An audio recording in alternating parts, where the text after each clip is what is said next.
شو رأيكم بهالمنظر؟ صينية خضرة مع لحمة ولا أطيب، وحدا رز غير شكل. بنصحكم تجربوها، شي كتير كتير كتير طيب. فينا نستبدل اللحمة بالدجاج، وفينا نعملها كمان بلا لحمة وبلا دجاج، نعملها فيجيتيريان بس خضرة. شي بيشهي. تابعوا الوصفة معي. ولحضر هالوصفة الشهية رح بلش بتقطيع الخضرة. أول نوع خضرة أنا رح أعمله ورح أقطعه هو الباذنجان الأسود. رح خليه بقشره وبلش قطعه. بنصحكم تستعملوا السكين المنشار، بيساعدكم أكتر. شوفوا الحجم اللي بدي إياه، هيدا هو الحجم اللي أنا بدي إياه.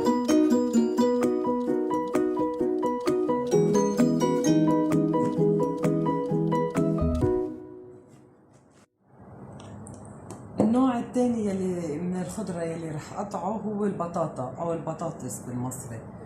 أنا هون مستعملة 3 حبات حسب حجمه انتو بتقرروا. كمان رح قصها لمكعبات.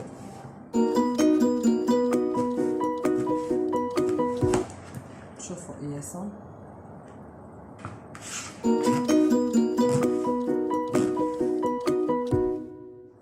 البطاطا أنا هون قشرتها أكيد.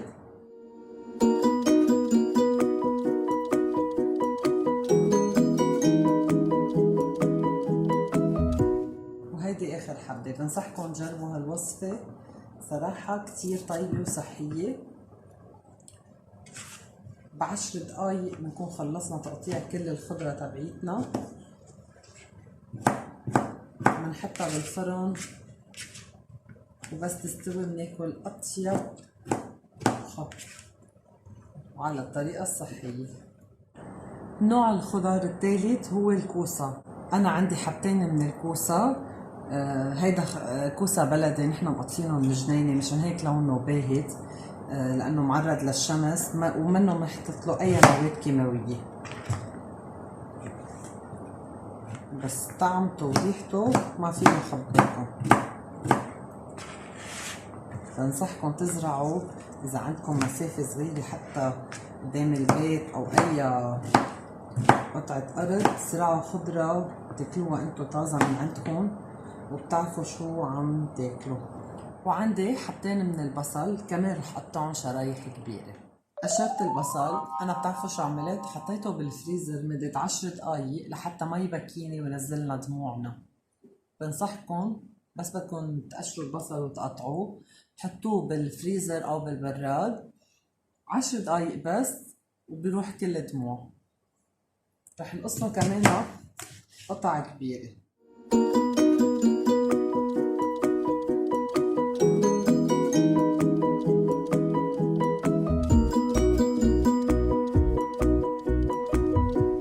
وعندي هون فليفلة خضرا، فينا نستعمل أي لون بدنا إياه، أحمر أو أخضر أو حتى أصفر.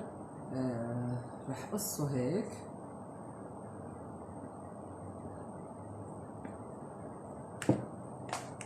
شفتوا كيف طلع وقلبه فاضي. بتأكد إنه أنا أتخلص من كل البذر. بشيل هول الحواف لأنه منهم طيبين.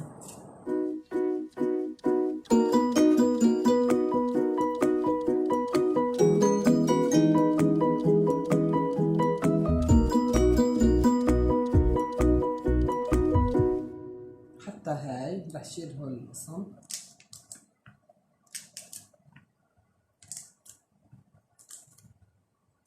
أنا هون قطعت 4 حبات من البندورة أو الطماطم، بتكون مستوية وخرج الطبخ. هيدي البندورة اللي معلقة اسمها كتير طيبة خصوصا بهيك الطبخة. وهلأ الخضرة يلي قطعناها رح نبلش نحطها بالصينية يلي رح تفوت على الفرن. وأول نوع رح زيده هو الباذنجان الأسود. تاني نوع هو الكوسة كمان وزعهم. تالت نوع هي البطاطا أو البطاطس. مثل ما شفتوا انا عم بوزعهم يعني بكل الميلات في من كل انواع الخضره. وهلا رح زيد البصل، انا الفليفله الخضراء رح وزعها كمان، وبعدين البندوره او الطماطم،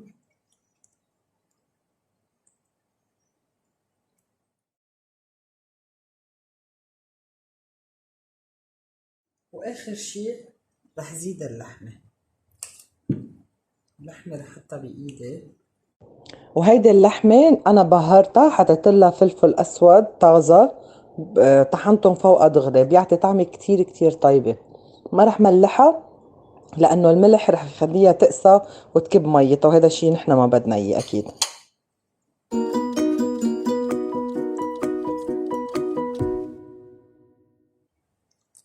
عم فوت اللحمة لقلب الصينية لجوا بين باقي الخضار، هيك بتحافظ على طراوتها وبتأكد انه رح تتشرب من زون كل الخضار الباقية.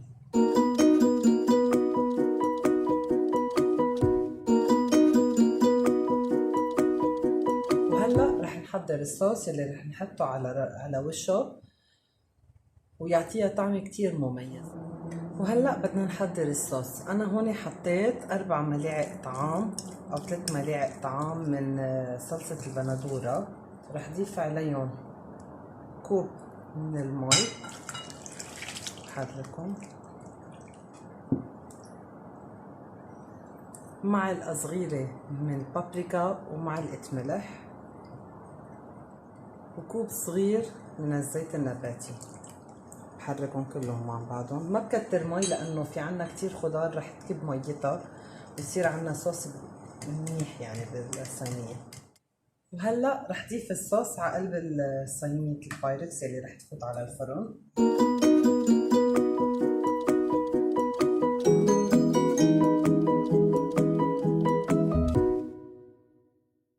انا حميت الفرن ضويته،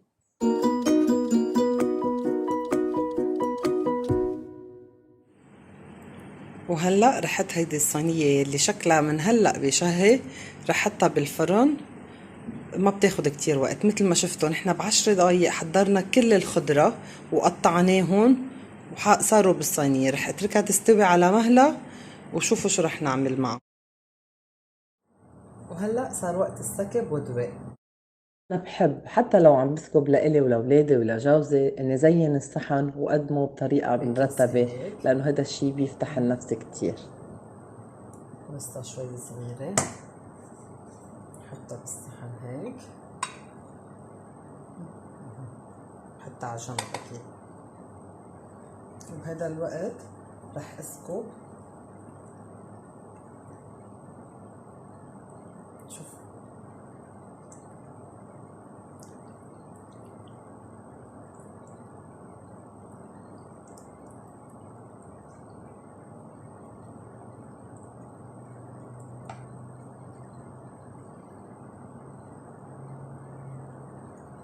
شوفوا اسم الله. يلا رح ندوق. وهلا صار وقت ندوق. شوفوا كيف هي روعة. شوفوا اللحمة، صدقوني ريحتها بتعقد.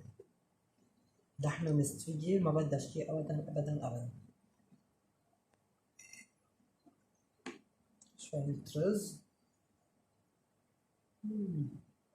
هيكل بندورة.